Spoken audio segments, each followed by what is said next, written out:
colleagues that have joined in a bipartisan effort to send a very strong message that this is about America's competitiveness, this is about America's security, this is about challenging China. For more than 20 years, U.S. manufacturers have been hard at work pioneering new technologies for our refrigerators and air conditioners. They define the global standard, and they have the competitive advantage over companies in China and India, which have doubled down on yesterday's technology. Our companies want and need the Senate to support them so that they can continue to lead, to create jobs, and to export their goods to global markets. And so, Mr. President, this is why I come to the floor today, to urge my Senate colleagues to provide advice and consent to the Kigali Amendment, the fifth technical update to the incredibly successful Montreal Protocol. A treaty amendment that passed the Senate Foreign Relations Committee by bipartisan voice vote. A bipartisan voice vote. That just shows the depth and scope of bipartisan support. Each of the four prior updates were approved by the full Senate with overwhelming bipartisan support, and I urge my colleagues to do the same for Kigali. The amendment is a success story of business and government working together dating back to the George W. Bush administration.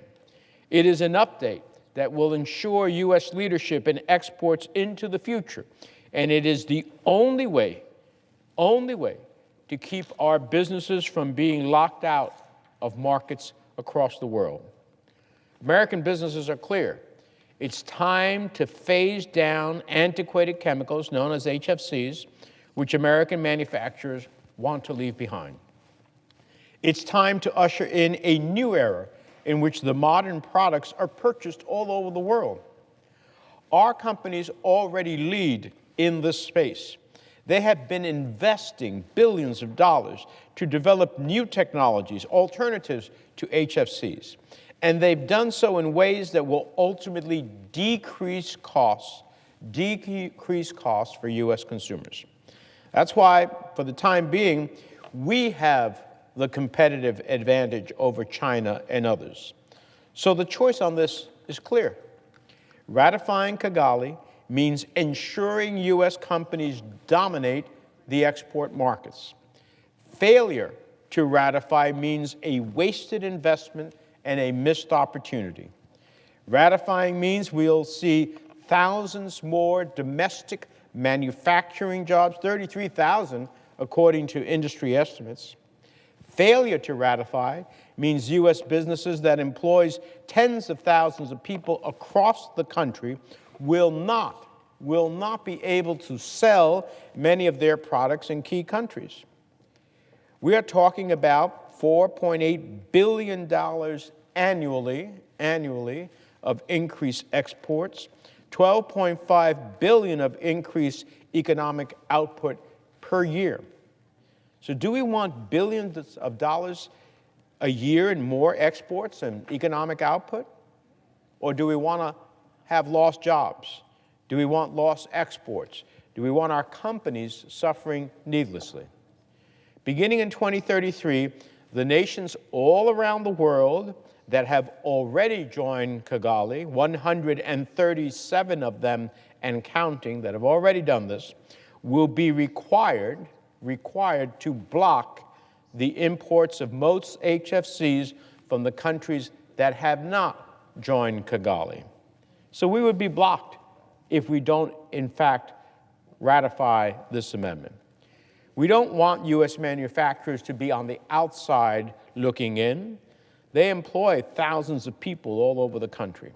We don't want them to be unable to sell products that they have been at the forefront of developing. Adopting this treaty amendment is the only way to keep our businesses from being locked out of global markets.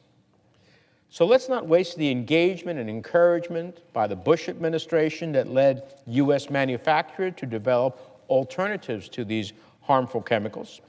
Let's not waste the accomplishments made by the AIM Act, which President Trump signed into law. We need to remember that the AIM Act provides for the exact same chemical phase down required by Kigali, which means we've already taken the required steps domestically.